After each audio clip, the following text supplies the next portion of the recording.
Ang lihim na mayamang tao, Kabanata 16. Hindi sinasadyang inalis ni Gerald ang Wallis sa mga paa ng dalaga.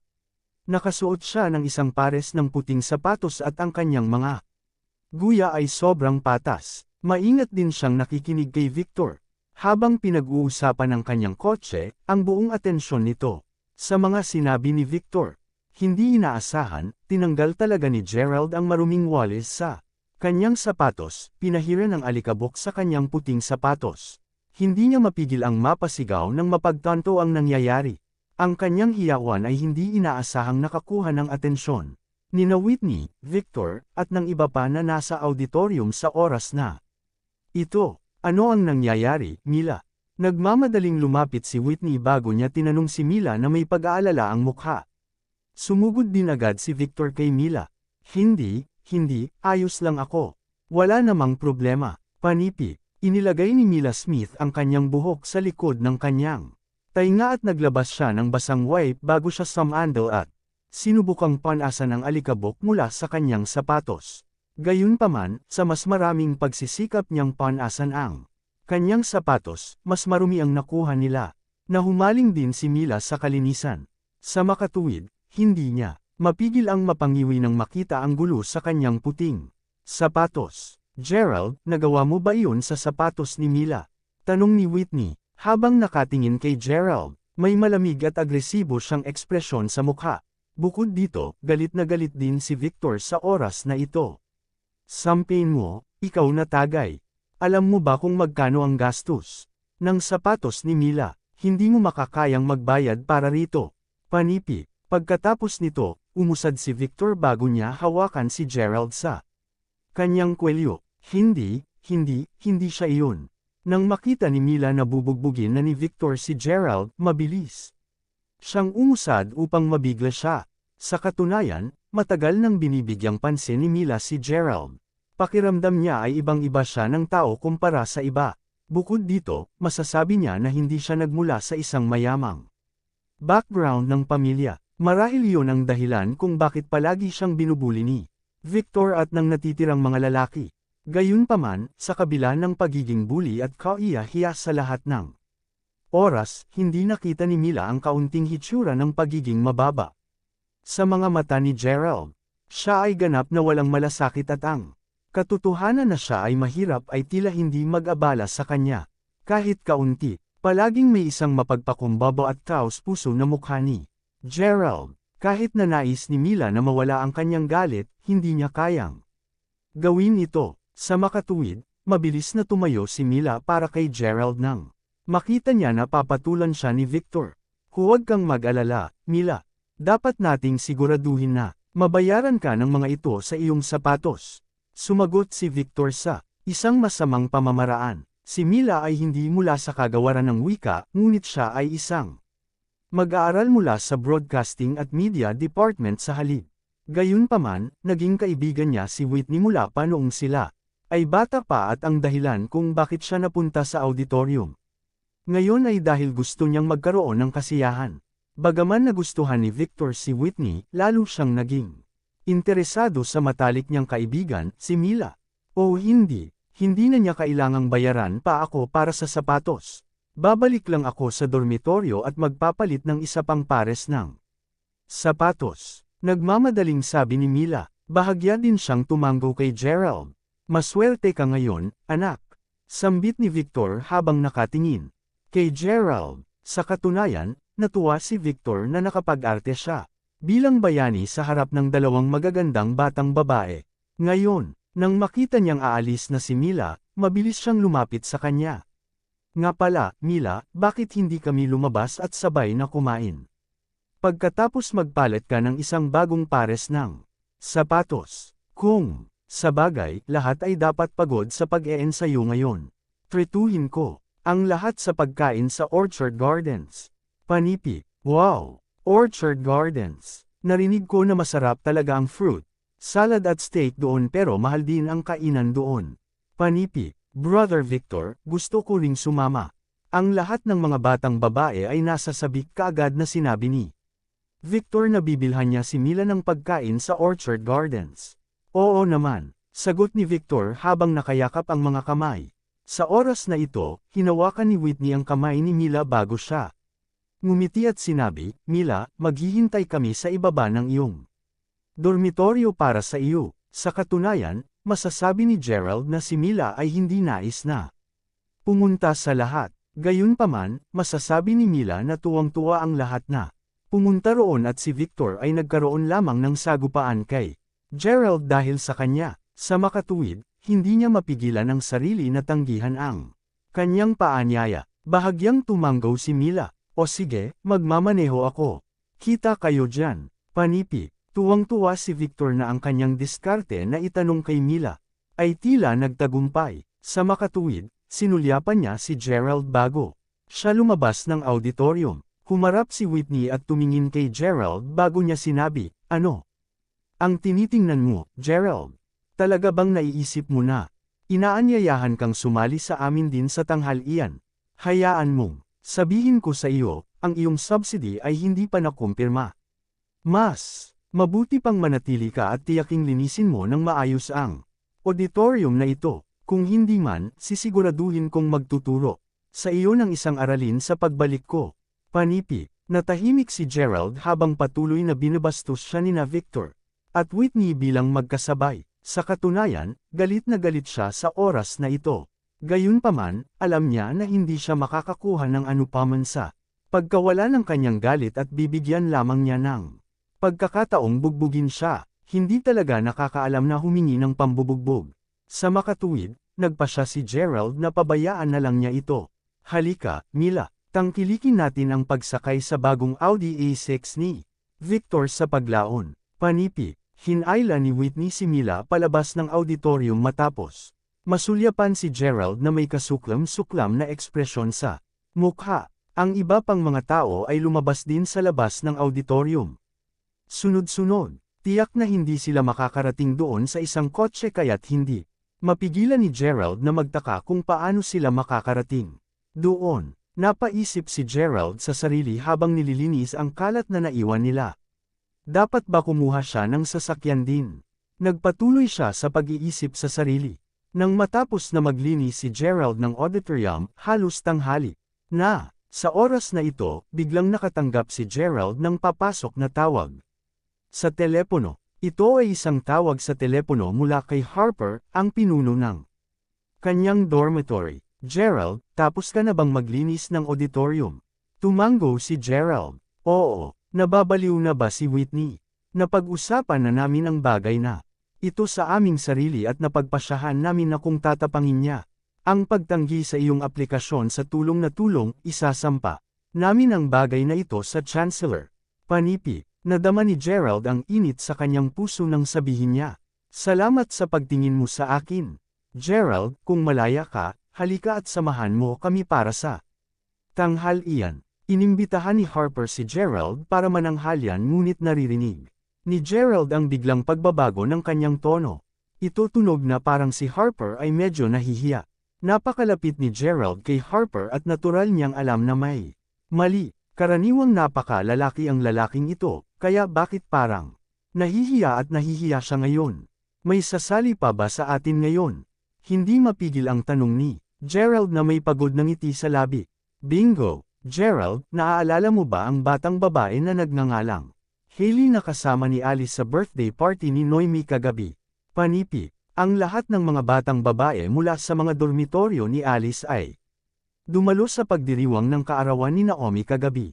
Si Gerald ay may isang hindi malinaw na impression kay Hailey Ians. Siya ay may maikling buhok at siya ay tumingin napaka-cute at maliit. Gayunpaman, ang kanyang karakter at pagkatao ay katulad ni Alice. Patuloy niyang inilibot ang paningin kay Gerald kagabi kahit wala man lang siyang sinabi. Oo, alam ko kung sino siya. Bakit? Tinanong mo ba siya? Tanong ni Gerald na may gulat na ekspresyon sa mukha. Aba, babalik ako sa dormitoryo pagkatapos ng klase ngayon nang masagasaan ko siya. Nawala ang kanyang cellphone sa cafeteria at inalok kong tulungan siyang hanapin ito. Sa kasamaang palad, pamilyar ako sa ilan sa mga manggagawa sa cafeteria.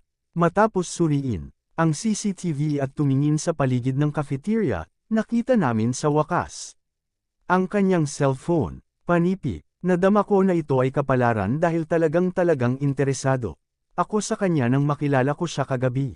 Sa makatuwid, nagtamo ako ng lakas ng loob na tanungin siya para sa tanghalian kasama ko. At ng aking mga kaibigan ngayon. Pumayag naman siya kaagad. Panipi, si Harper ay labis na nasasabik sa kabilang dulo ng linya. To be honest, Gerald was very happy for Harper nang marinig niya ang kanyang mga salita. Gayunpaman, talagang hindi gusto ni Gerald na lumabas kasama si Alice at ang kanyang mga kaibigan. Hindi niya talaga kinaya ang paglipat ng kanilang mga mata sa kanya. Magaling yan kuya, binabati kita ng lahat. Palalampasan ko lang ang tanghalian dahil ayokong maging isang bumilya. Sagot ni Gerald, habang tumatawa. Damn it, paano mo ito nagawa sa akin, Gerald? Sumang-ayon na ang lahat ng aming mga kapatid na sumama sa akin. Bukod dito, nandyan din si Noemi ngayon. Mukhang magpapakilala si Naomi ng isang taong napakahalaga sa iyo ngayon. Kung sakaling sakupin mo ang oportunidad na ito at sulitin ang mga ito, maaari mong mabago ang iyong buhay sa isang iglap. Panipi, nag-aalala din si Harper kay Gerald. Isang napakahalagang tao. Hindi mapigilan ni Gerald na isipin ang sarili. Damn it. Huwag sabihin sa akin na nandoon din si Alice ngayon. Kudlit, ang lihim na mayamang tao. Kabanata 17. Hindi mailarawan ni Gerald ang damdaming naramdaman niya para kay Alice. Si Alice ay talagang maganda at matikas. Gayunpaman, talagang hindi kinaya ni Gerald ang kanyang ugali. Sapagkat hindi lamang siya gaanong masungit at mayabang ngunit mababa rin ang tingin niya sa mga mahirap. Hindi maintindihan ni Gerald ang iniisip ni Noemi. Paano niya maaaring balak na may tugma siya kay Alice? Sa makatuwid, ayaw talagang sumali sa kanila ni Gerald para sa tanghalian bago niya ginustong maging awkward ang sitwasyon. Gayunpaman, hindi niya maaaring tanggihan ang taos-puso na paanyaya ni Harper dahil ayaw niyang pabayaan ang kanyang mga kapatid. Ang lugar na napagpasyahan nilang mag-lunch sa isang kanlurang restaurant na nagngangalang Bloodhaven. Naturally, Harper ay hindi kayang mag-host ng isang tanghalian sa anumang 5-star hotel na hindi katulad ng mga pangalawang henerasyon na mayamang anak tulad nina Danny o Yuri. Ang 6 na batang babae mula sa dormitoryo ni Alice ay dumating para sa tanghalian ngayon. Bukod dito, ang 6 na tao mula sa dormitoryo ni Gerald ay sumama din kay Noemi. Gayunpaman, dahil hindi kasama ni Gerald ang natitirang mga lalaki sa dormitoryo, hindi siya pumunta sa lugar ng tanghalian. Kasama si Harper at ang natitirang mga lalaki.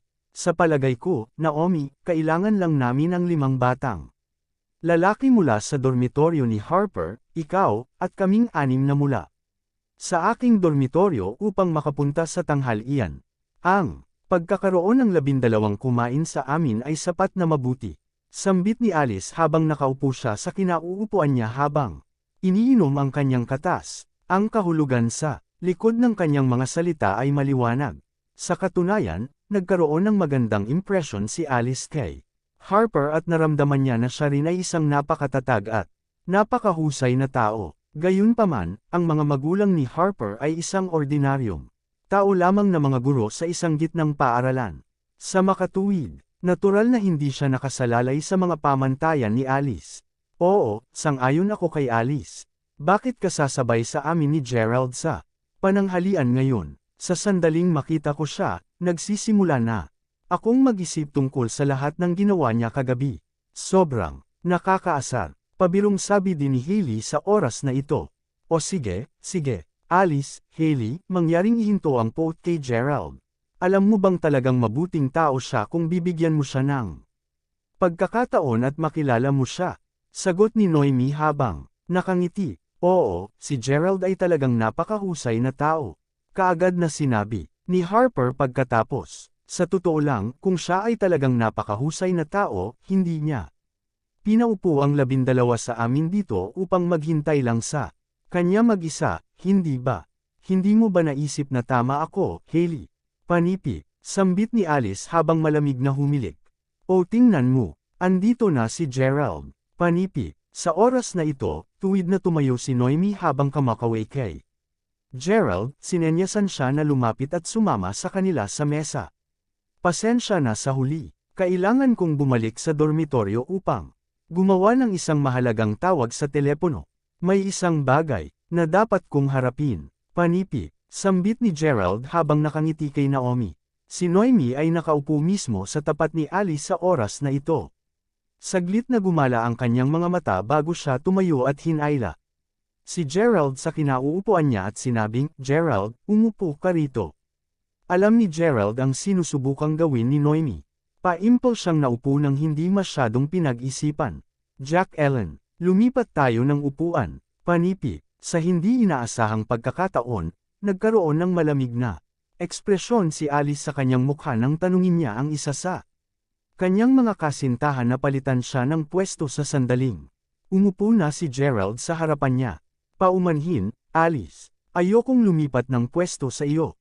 Kung umupo ako sa tapat ng kawal na iyon, natatakot ako na ang mga taong hindi alam ang katotohanan ay hindi talaga maintindihan at isipin na siya ay aking kasintahan. Panipi, bakit?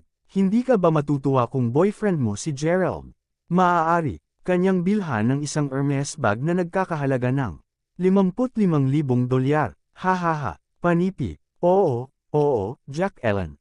Dapat mong hawakan ang oportunidad na ito na ibinigay sa iyo. Panipi, si Jack Ellen Leigh ay isang napakagandang batang babae na interesado sa fashion at makeup. Dahil galing din siya sa isang mayamang pamilya, likas na hinamak di niya si Gerald. Nang marinig ni Jack Ellen na pinagtawanan siya ng mga kasama sa kwarto, mabilis siyang sumagot, "Kung sa palagay mo napakagaling ni Gerald, dapat mo lang siyang hilingin na maging kasintahan mo." Suko na ako. Sumuko ako. Panipi, ang mga magagandang batang babae ay tumigil sa pagbibiro sa lalong madaling marinig ang kanyang mga salita. Malinaw na napakasensitibo nila sa katotohanang maaaring sa wakas ay maging boyfriend nila si Gerald at tiyak na mabibiro sila.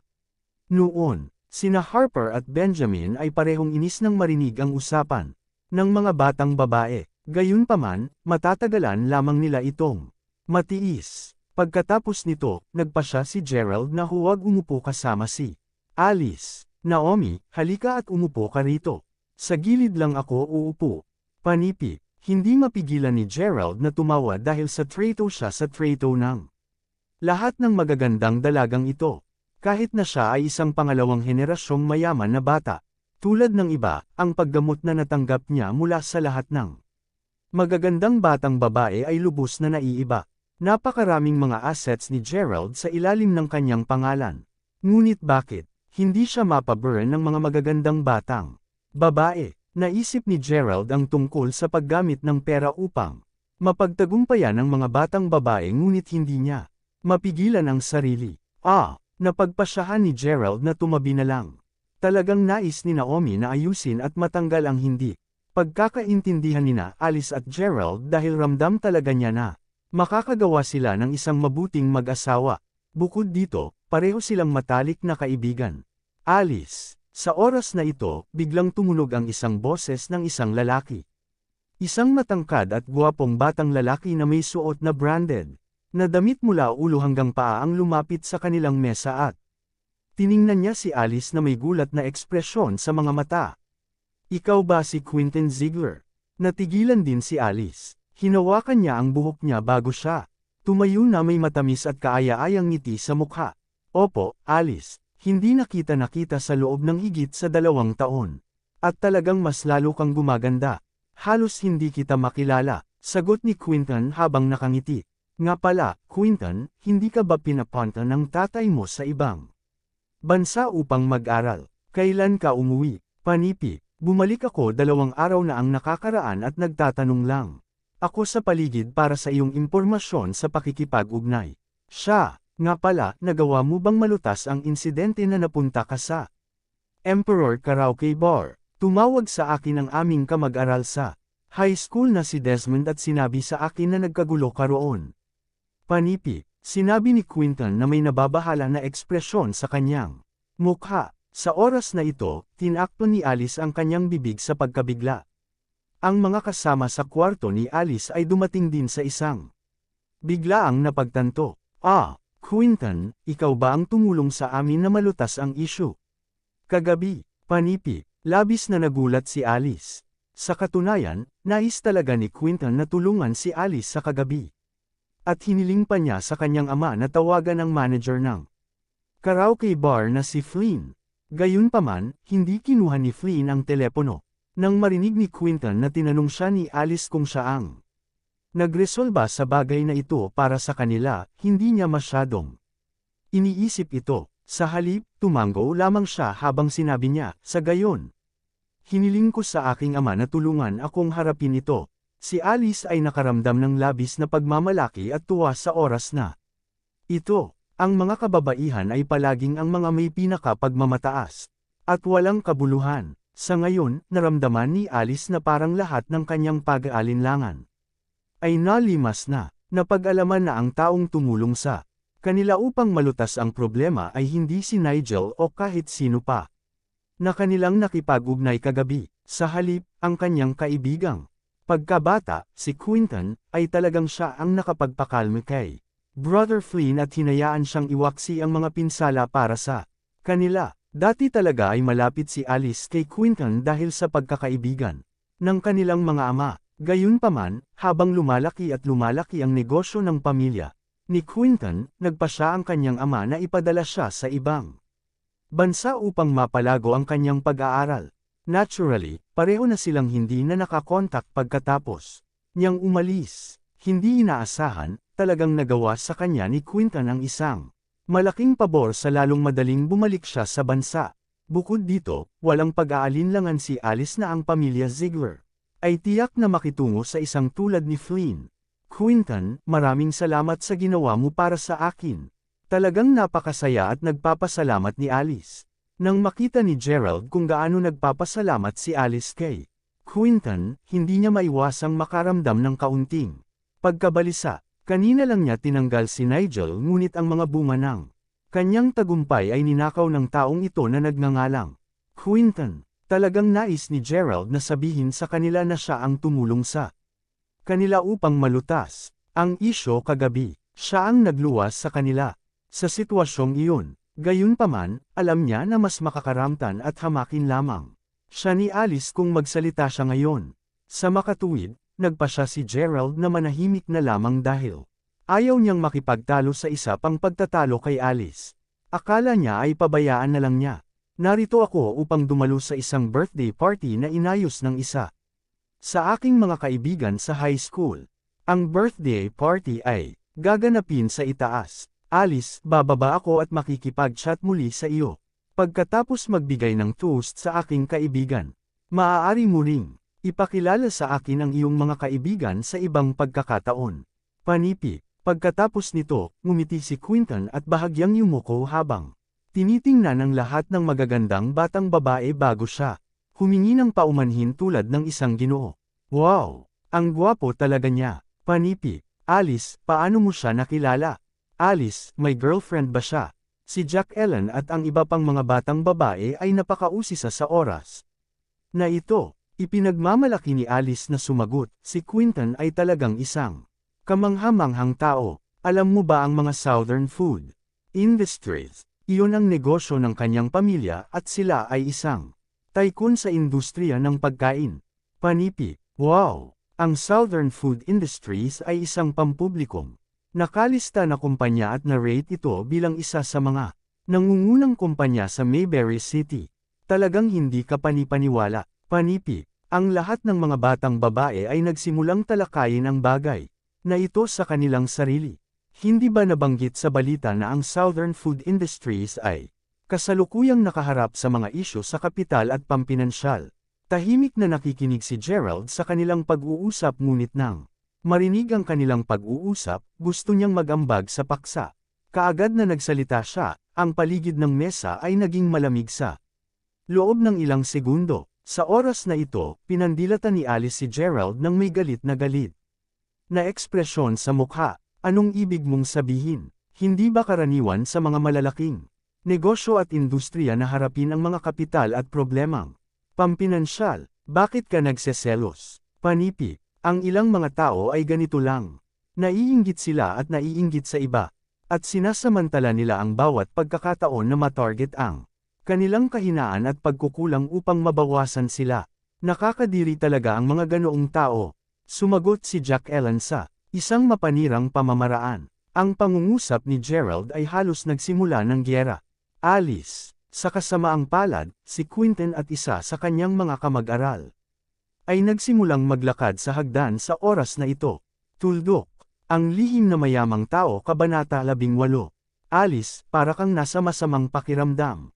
May problema ba? Tanong ni Quentin habang naglalakad sa hagdan gamit ang mga kamay sa kanyang bulsa. Naramdaman ni Quentin na medyo naantig ang kanyang puso nang makita niya si Alice na mukhang mas maganda pa kaysa sa kanya. Noong 2 taon, mabuti na lang ako. Medyo naiinis lang ako sa ilang mga tao. Panipi, sumulyap tuloy si Alice kay Gerald na may malamig na ekspresyon sa mukha. Sakto, paano mo mai-spout ang kalokohan ng hindi mo nalalaman ang iyong sariling lugar? Panipi, tila kinaiinisan din ni Jack Ellen at ng iba pang mga batang babae si Gerald. Lahat sila ay nakatingin kay Gerald na may matalas na ekspresyon sa mukha. Tumingin si Quentin kay Gerald. Nang pumasok siya sa restaurant kanina, tila napansin niya na hindi nasama si Alice kay Gerald. Gayunpaman, pagkababa ng hagdan, mukhang hindi nasisiyahan si Alice at hindi nasama si Gerald. Posible ba na ang batang ito ay nasa isang hindi siguradong relasyon kay Alice? Hahaha, hindi yun posible.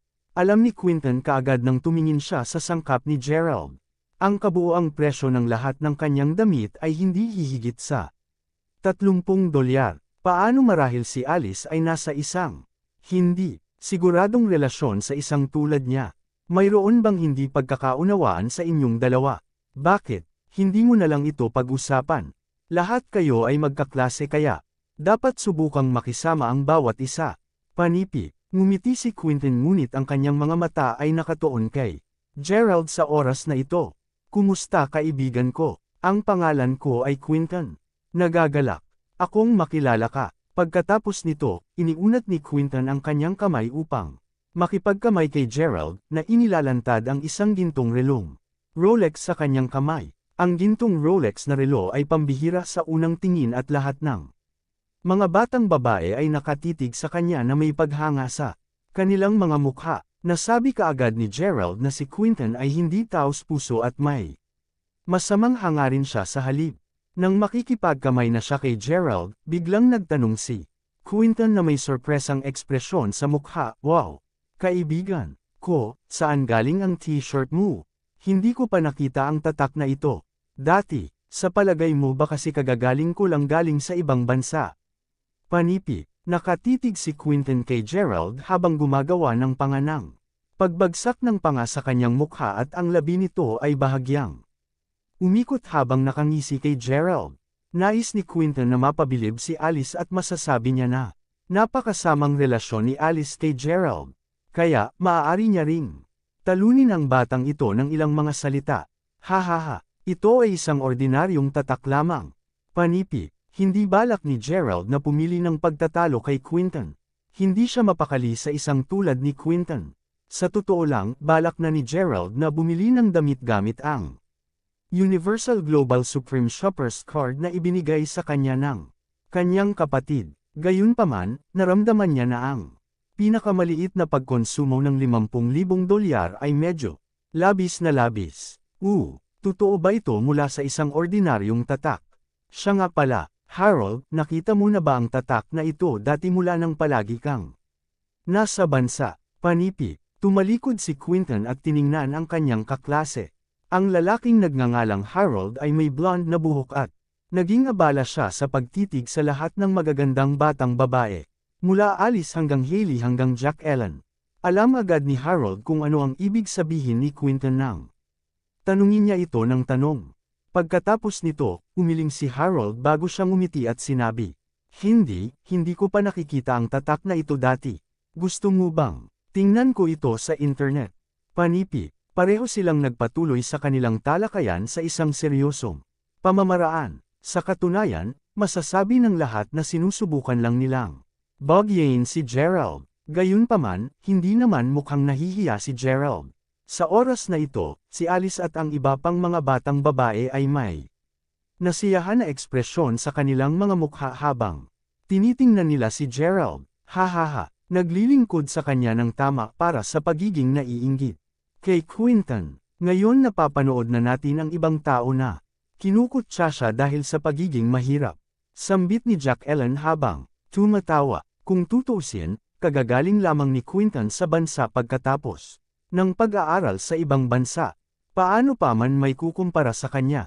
Si Gerald, sinabi din ni Alice sa mahinang boses. Malinaw na alam ni Alice na kinutya ni Quinton at pinahihirapan si Gerald dahil sa kanya. Gayunpaman, ginagawa niya ito sa isang hindi direktang paraan kumpara kay Danny. Ipinapahiwatig niya ito nang hindi tinuturo ang mga daliri kay Gerald. Napasaya nito kay Alice nang maramdaman niya na si Quinton ay isang napakamatalinong tao. Quinton, ipakilala kita sa aking mga kaibigan. Matapos ang sulyap kay Gerald, mabilis na ipinakilala ni Alice si Quinton sa lahat ng tao sa paligid ng mesa.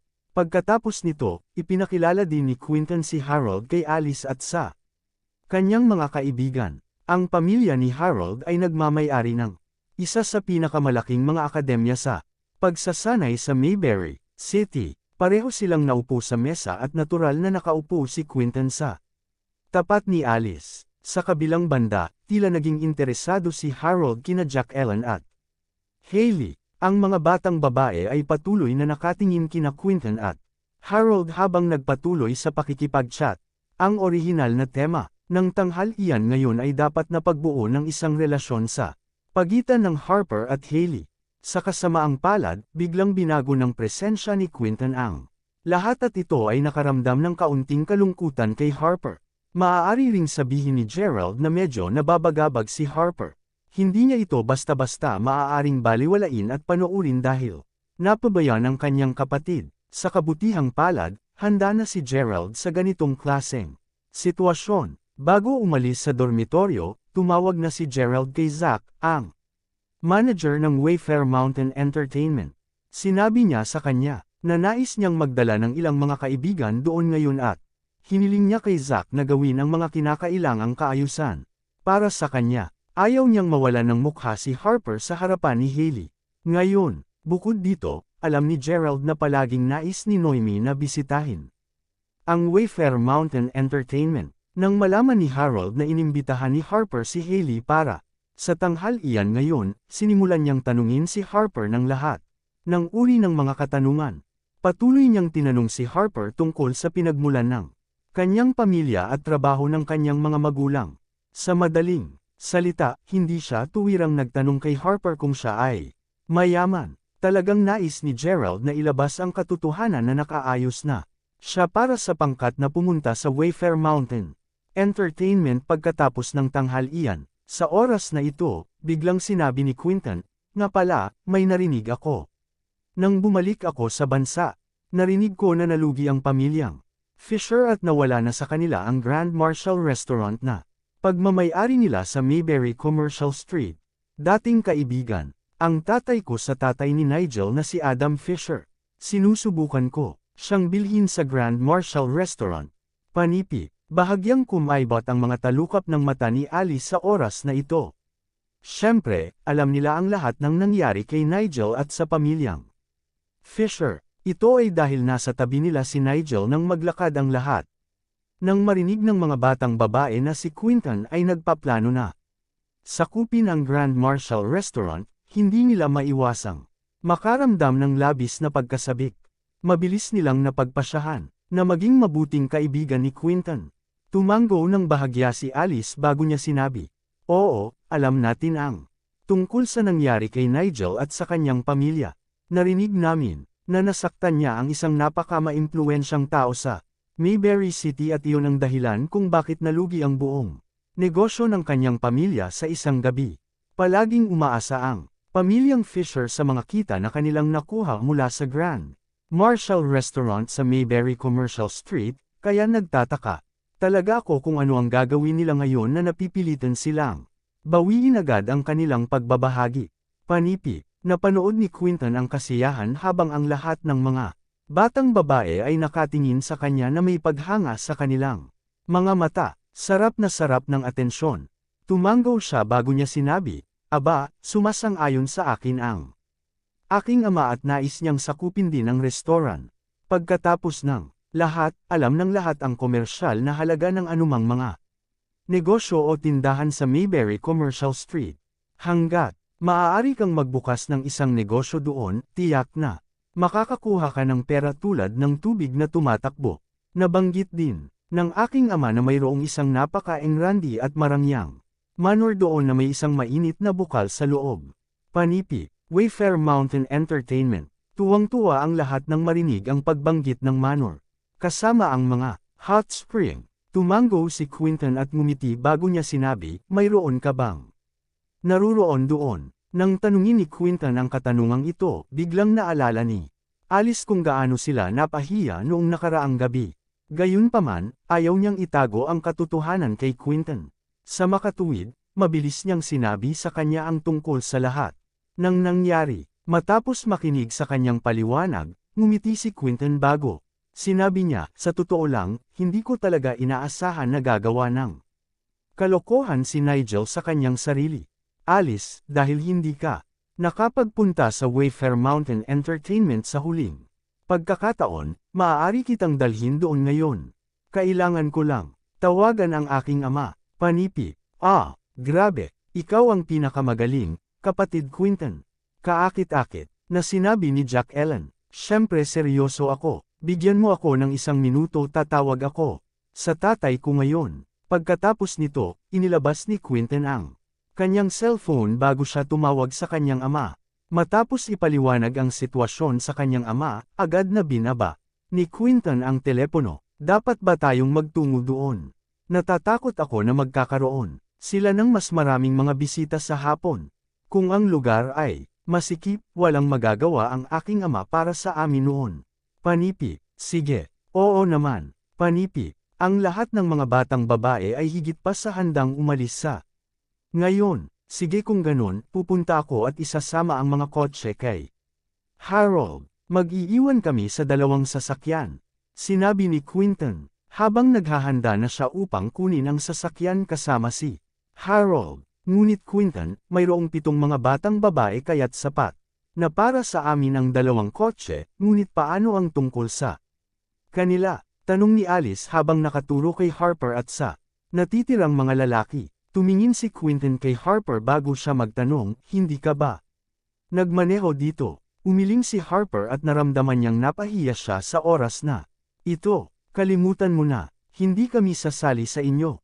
Panipi, nakaramdam ng sobrang komportable si Noemi na mahuli siya sa gitna. Sa makatuwid, sinabi niya, bueno, kung hindi sila pupunta, sa gayon ayokong pumunta din. Ayaw ni Gerald na mailagay si Noemi sa isang matigas na pwesto. Sa bawat oras, alam niya na talagang gusto niyang pumunta at suriin ang Wayfair Mountain Entertainment. Sa makatuwid, mabilis niyang sinabi, Noemi, maaari mo munang magpatuloy sa iba pa sa kanila. Sasamahan ka namin mamaya. Kung sa bagay, umorder na kami ng isang mesa na puno ng pinggan. Panipi, sa katunayan, sadyang sinabi ni Gerald ang mga salitang iyon at tina-target niya sina Alice at Hailey sa ngayon. Pagkatapos ng lahat, ginagamot sila ni Harper ng tanghalian ngayon. At nag-order na siya ng isang mesa na puno ng pinggan ngunit aalis na sila nang hindi kumukuha kahit isang kagat. Naramdaman ni Gerald na parang hindi nila sineryoso si Harper. Dahil sa pagiging sensitibo sa kanya, narinig agad ni Alice ang paghamak sa kanyang tinig nang marinig niya ang kanyang mga salita. Mabilis siyang sumagot, hahaha. Darating ka at sasali ka sa amin mamaya. Sa tingin mo ba ay makakapasok ka sa Wayfair Mountain Entertainment nang wala si Quinton? Bukod dito, bakit ka nakakainis? Isang mesa lamang na puno ng pinggan. Gusto mo bang magbayad ako para sa pagkain? Kung gayon, panipi, nagmamadali na kinaway ni Harper ang kamay bago sinabi, hindi, pwede na lang kayong umalis muna. Makikita kita mamaya. Hailey, panipi, sumulyap si Harper kay Hailey. Talagang hiniling niya na makita siya mamaya ngunit alam niyang tama si Alice. Paano sila makakapasok sa Wayfair Mountain Entertainment sa paglaon? Pagkatapos nito, umalis si Alice at ang natitirang mga batang babae. kasama sina Quinton at Harold. Natutuwa lang si Harper na ang sitwasyon ay hindi napunta sa kakulaitan tulad ng kagabi. Gayunpaman, pagkatapos na umalis ang mga batang babae, naramdaman ni Harper na parang wala na siyang ganang kumain. Nakaramdam siya ng labis na panghihina ng loob sa oras na ito. Harper, huwag kang panghinaan ng loob. Sinabi ko na pupunta kami sa manor at sisiguraduhin kung gagawin namin ito. Magtiwala ka lang sa akin. Panipik, inalo ni Gerald si Harper habang tinatapik ito ng marahan sa balikat. Mapait na ngumiti si Harper bago niya sinabi, alam kong mabuti. Ang ibig mong sabihin, Gerald, kalimutan mo na kain na lang tayo. At mag-enjoy sa pagkain bago tayo bumalik sa dormitoryo upang matulog pagkatapos nito. Panipik, alam ni Gerald na simpleng iniisip ni Harper na nagmamatigas siya. Ngumiti siya dahil alam niyang hindi na siya maaaring maging low-key. Tulad ng gusto niya. Ito ay dahil alam niya na sa karamihan ng oras, si Harper at ang natitirang mga kasama niya sa silid ay pinagtatawanan at pinahiya dahil sa kanya. Labis na naguluhan din si Gerald sa sitwasyong ito. Sa makatuwid, inilabas ni Gerald ang kanyang cellphone bago siya tumawag kay Zack. Zack, magtutungo ako sa Wayfair Mountain Entertainment kasama ang aking mga kaibigan sa paglaon. Kung maginhawa para sa iyo, maaari kang magpadala ng 2 kotse dito upang kunin ako. Si Zack ay napakamagalang sa kabilang dulo ng linya. Siyempre, G. Crawford, kahit ano para sa iyo. Maaari mo bang ipadala sa akin ang iyong lokasyon? Panipik, ibinigay ni Gerald kay Zack ang kanyang kinalalagyan sa telepono. Bago niya binaba agad ang telepono, nagulat na napatingin si Harper kay Gerald. Damn it, Gerald, sino ang tawagan mo lang? Hanggang dito na lang muna ang ating kwento. Salamat sa pakikinig. Huwag kalimutang mag-subscribe at i-like ang ating channel.